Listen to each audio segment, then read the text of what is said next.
Hello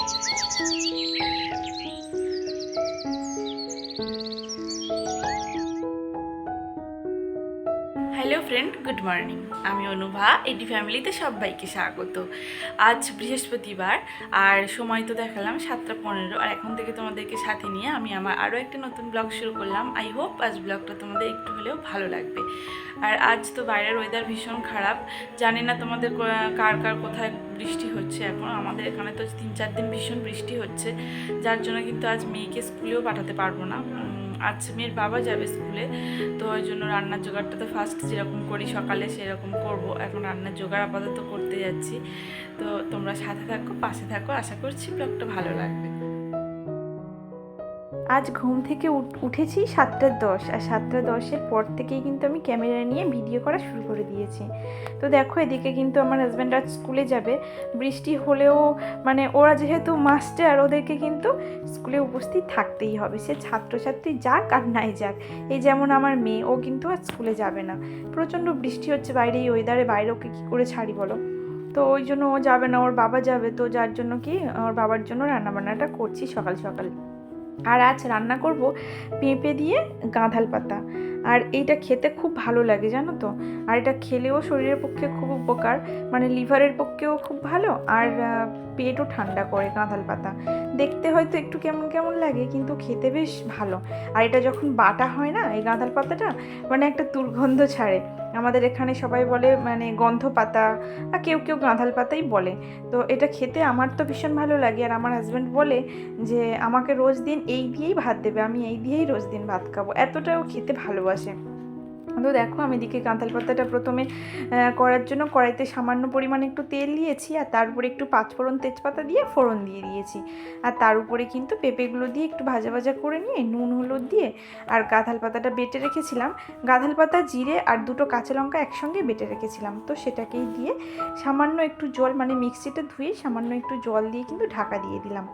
তারপরে দেখো, এদিকে আমি ভাতও বসিয়ে দিয়েছিলাম, আর এদিকে ইন্ডাকশানে ডিম আর আলুটাও সেদ্ধ বসিয়ে দিয়েছিলাম।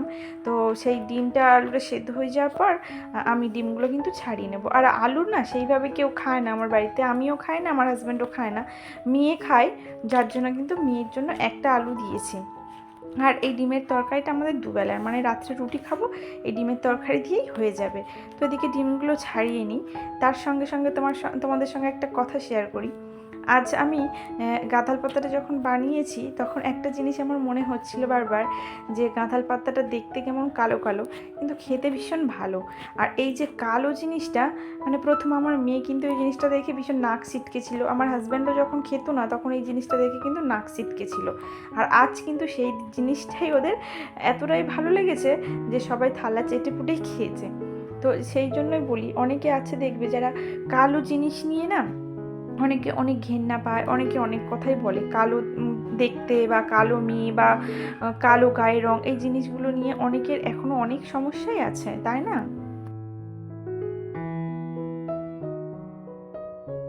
তো দেখো, এদিকে কিন্তু আমার গাঁধাল পাতাটা প্রায় রেডি। এবার আমি একটা ডেকচিতে এটা ঢেলে নেব। আর কতটা দেখতে কেমন হয়েছে, কিন্তু খেতে সত্যি সত্যি ভীষণ ভালো হয়েছে। তো তোমরা চাইলে একবার ট্রাই করে দেখতে পারো। এই রান্নাটা কিন্তু ভীষণই উপকার শরীরের পক্ষে। আর যেহেতু এতে পেঁপে দেওয়া আছে না, এই পেঁপে দেওয়াটার জন্য কিন্তু লিভারের জন্য খুব উপকার হয়। আর এই গাঁধাল পাতাটা না কাঁচকলা, পেঁপে এই ধরনের সবজি দিয়ে খেতে বেশি ভালো লাগে। তো গাঁধাল পাতাটা আমার রেডি হয়ে গেছিলো। আর গাঁধাল পাতার সঙ্গে মানে একটা তরকারি ভাত তো খাওয়া যায় না, আর আমার মা বলে এক তরকারি ভাত খেতেও নেই, যার জন্য একটি ডিমের তরকারি করে নেব। যদিও আমার হাজব্যান্ডকে দেবো না, মানে ও খাবে না আর কি ডিমের তরকারিটা। ডিমটা ওর খাওয়া নিষেধ ঠিক না, মানে কুসুম ছাড়া ডিম খেতে পারবে, কিন্তু ডিমের তরকারিতে যেহেতু আদা রসুন দেওয়া হয়, সেহেতু ওর কিন্তু খাওয়া চলে না। ওই জন্য ওকে ডিমের তরকারিটা দেবো না, ওকে ওই শুধু গাঁদাল পাতা দিয়েই দিয়ে দিয়েছিলাম। কিছু করার নেই, ও তো আর অন্য আদার্স কিছু খেতে পারবে না, আর অসুস্থ মানুষদের জন্য কিন্তু সব কিছুই ছাড়। তাই ও এক তরকারি ভাত খেয়ে বেরিয়ে গেছিলো। তো এদিকে দেখো, আমি কিন্তু একটা ডিম, মানে ডিমটা সেদ্ধ করার সময় দেখলাম একটা ডিম অলরেডি ফেটে আছে, ওই জন্য ওটাকে একটু ভাজা করে নিলাম। আর এদিকে কয়েকটা ডিম একটু ভেজে নিলাম, মানে নুন হলুদ মাখিয়ে রেখেছিলাম সেটাকেই ভেজে নিলাম।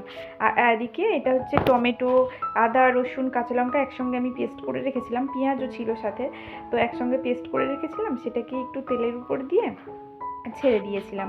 দিয়ে এতে একটু নুন হলুদ মাখিয়ে একটু কষতে কষতে মশলাগুলোতে যখন তেল ছাড়বে তার উপরে কিন্তু আমি সব দিয়ে দেবো, মানে আলু ডিম সব দিয়ে একটু কষিয়ে জল ঢেলে দেবো। আর আমার আলু মানে আগে থেকে সেদ্ধ করা আলু ডিম একসঙ্গে ইন্ডাকশানে সেদ্ধ করেছিলাম, সেহেতু আমার কিন্তু বেশিক্ষণ টাইম নেবে না। আর ইন্ডাকশানে একটু জল গরম করে ওই জল গরমটাই কিন্তু দেবো। এটা খুব বেশি হলে 5 থেকে 10 মিনিট লাগবে তৈরি করতে।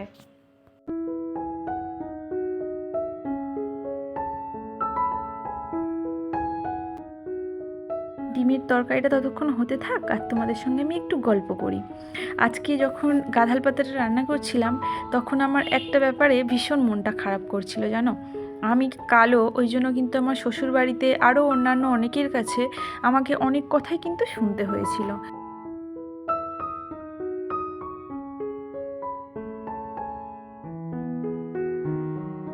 আমার শ্বশুরমশাই যখন ছিলেন তখন আমাকে বলতেন যে আমি এত খুঁজে খুঁজে একজন কালো বউ ঘরে বউ করে আনলাম, তাও আবার বাড়ির বড় বউ।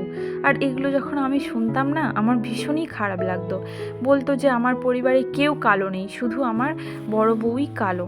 কিছু বলতাম না আমি, জানো তো, মানে এই জিনিসগুলো খুব কষ্ট হতো, মনে মনে মানে কষ্ট পেতাম, কিন্তু হাসি মুখে এই জিনিসগুলোকে আমি কিন্তু কাটিয়ে দিতাম। আবার কি বলতো, মাঝে মধ্যে আমার অনেক বন্ধু বান্ধবীরা ছিল, তারাও কখনো কখনো মানে মজার ছলেই বলতো কেলটির আবার কত শখ, মানে এই ধরনের কথাগুলো তারা হয়তো ইয়ার্কি মজা করে বলতো, কিন্তু আমার কিন্তু ভীষণ কষ্ট হতো। আর এই জিনিসটা কি বলতো, যে আমার মনে হতো যে আমি কি কালো হয়ে খুব অপরাধ করে ফেলেছি, আর ভগবান কেনই বা আমাকে পৃথিবীতে পাঠিয়েছে কালো করে, এই জিনিসগুলো তখন খুব মনে হতো আর ভীষণই কষ্ট হতো। তাদের সামনেও কিন্তু আমি অনেকটাই হাসি মুখে কাটিয়ে দিতাম। যখন একা একা থাকতাম বাড়িতে তখন কষ্ট পেতাম, কি করব বলো, কালো যে আমি না। এখনও অনেকে অনেক কিছুই বলে আমাকে কালো বলে, তবে কি বলতো, শুনে শুনে একটা সময় না এই জিনিসটা আমার গা সওয়া হয়ে গেছে, মানে আর কিছু মনে হয় না, আর কিছু যেমন মালুমই হয় না, যে যা বলে সেগুলোই শুনি, হাসি মুখেই কাটিয়ে দিই। আর যখন মাঝে মধ্যে আমার মেয়েকেও বলে যে আমার মেয়ে কালো, তখন ভীষণ কষ্ট লাগে, খারাপ লাগে। আর আমার মেয়ে মানে আমার মতোই গায়ের রঙটা পেয়েছে, তাই কিন্তু ওকেও সবাই কালো বলতে ছাড়েনি, বা কালো বলে অনেকে হেয়ও করে আমাদের এখানে বিশেষ করে। আর বিশেষ কী বলতো, আমার শ্বশুর বাড়িতে আমার শ্বশুর শাশুড়িও আমার মেয়েকে অনেক রকম অনেক কথা বলেছে। মেয়ে মাঝে মধ্যে আমার কাছে আসে, মাঝে মধ্যে কাঁদে আর বলে যে মা কী মাখলে ফর্সা হব, তখন আমার ভীষণ খারাপ লাগে, খুব কষ্ট হয় যে ভগবান ওকে তো অন্তত ফর্সা করে পাঠাতে পারতো, যে কষ্টটা আমি সহ্য করেছি ওকে যেন না সেই কষ্টটা সহ্য করতে হয়। এই জিনিসগুলো মানে ভাবলে আমার ভীষণ কষ্ট হয়। তো যাই হোক, কী আর করা যাবে, মেয়ে মার গায়ের রং পেয়েছে বলে ওকেও অনেক কথা শুনতে হয়েছে। তো আমার শাশুড়ি মানে আমার মেয়ে যখন কোনো ভালো ড্রেস পরে যখন আমার শাশুড়ি মাকে দেখাতে যেত, তখন আমার শাশুড়ি মা বলতো তোকে মানাচ্ছে না, তুই কালো, তোকে একদমই মানায় না, এগুলো ফর্সাদের বেশি ভালো লাগে। ও তখন মনটা খারাপ করে চলে আসতো, কিন্তু এই জিনিসগুলো চোখের সামনে আমি দেখতাম, আমার কিন্তু ভীষণ খারাপ লাগতো। আচ্ছা বলো, পৃথিবীতে মেয়েরাই কালো হলে কেন এত কথা শুনতে হয়, কিন্তু ছেলেরা কালো যদি হয় না এতটা কিন্তু তাদের শুনতে লাগে না যে সে কালো। মানে এরকমও শোনা যায় যে, মানে আমি শুনেছি, মানে আমার লাইফ থেকে আমি আমার ঘটনাগুলোই বলছি, যে একজন কালো ছিল একটা ছেলে, আমি কারোর নাম নিতেও চাই না, কাউকে বলতেও চাই না, অনেকেই আমার ভিডিও দেখে। তো তো যাই হোক, একজন কালো ছিল, তো তাকে কিন্তু সে আমার থেকেও বেশি কালো, কিন্তু তাকে যখন বলা হতো যে সেও তো কালো, আমি বলতাম বিশেষ করে, কিন্তু অনেকেই বলতো যে ছেলে মানুষ কালো তাতে কী হয়েছে, সোনার আংটি আবার বাঁকা হয় নাকি। দেখো, ছেলে কালো বলে তো কিন্তু তার কোনো অন্যায় নেই, তার 7 খুন মাপ, কিন্তু মেয়েরা কালো হলে তাদেরকে কিন্তু বাঁকা চোখে দেখা হয় আর খুবই খারাপভাবে তাদের সঙ্গে ব্যবহার করা হয়। কেন হয়, আর এই যুগে দাঁড়িয়ে এখনও পর্যন্ত ছেলে মেয়ের যে ফারাকটা, সেটা যে কেন করে মানুষজন, আমি সেটাই বুঝতে পারি না। আমার মেয়ে হয়েছিল বলে না আমার শ্বশুরবাড়িতে অনেকে অনেক কথাই বলেছিল, এমনকি আমার হাজব্যান্ডকে অনেকে মানে আমার শ্বশুর বিশেষ করে গালাগালও দিয়েছিল। তো যাই হোক, কী আর করা যাবে, মেয়ে সন্তান হয়েছে, মেয়ে সন্তান আবার হয়েছে কালো। আর আমার মেয়ে যখন হয়েছে কি বলতো, 5-6 দিন মতো বেশ ফর্সাই ছিল, বেশ ভালোই ফর্সা হয়েছিল, কিন্তু আমার মেয়ে হওয়ার পর আমি বাবার বাড়িতে গিয়েছিলাম, তো তারপর থেকে আস্তে আস্তে ওর গায়ের রঙটা মরে মরে কালো হয়ে গেছিলো। তো যাই হোক, ওই কালো হয়েছিল বলেই কিন্তু আমার শ্বশুর বাড়িতে অনেকে অনেক কথাই বলেছিল যে ও ওই বাড়িতে গিয়ে ওখানকার মতো হয়ে গেছে, ওখানকার মতো জল হাওয়ার জন্য ও এরকম কালো হয়ে গেছে। তো এইগুলো শুনতে হয়েছিল একটা সময় আমাকে। তো এখন আর আমার সত্যি এইসব কথা কিছু গায়ে মাখি না, আর এখন আর শুনতেও ভালো লাগে না এই ধরনের কথাগুলো। যে যা বলে এক কান দিয়ে ঢোকা আর এক কান দিয়ে বার করে দিই। তো যাই হোক বন্ধুরা, অনেক বকবক করে ফেললাম, অনেক কথাই তোমাদের শেয়ার করে ফেললাম। তো দেখো, কথা বলতে বলতে আমার অনেক কাজও হয়ে গেছে। তো আমি ঘরগুলো আজ শুধু ঝাড় দিয়ে নিলাম, আজকে আর মুছিনি, যেহেতু বাইরে বৃষ্টি হচ্ছে, মুছলে আর ঘরগুলো শুকাবে না। তো ঘর ঝাড় দেওয়ার পর পরিষ্কার করে হাত পা ধুয়ে এসে একটু ফল কেটে আমি আর আমার মেয়ে বসে খেয়ে নিলাম।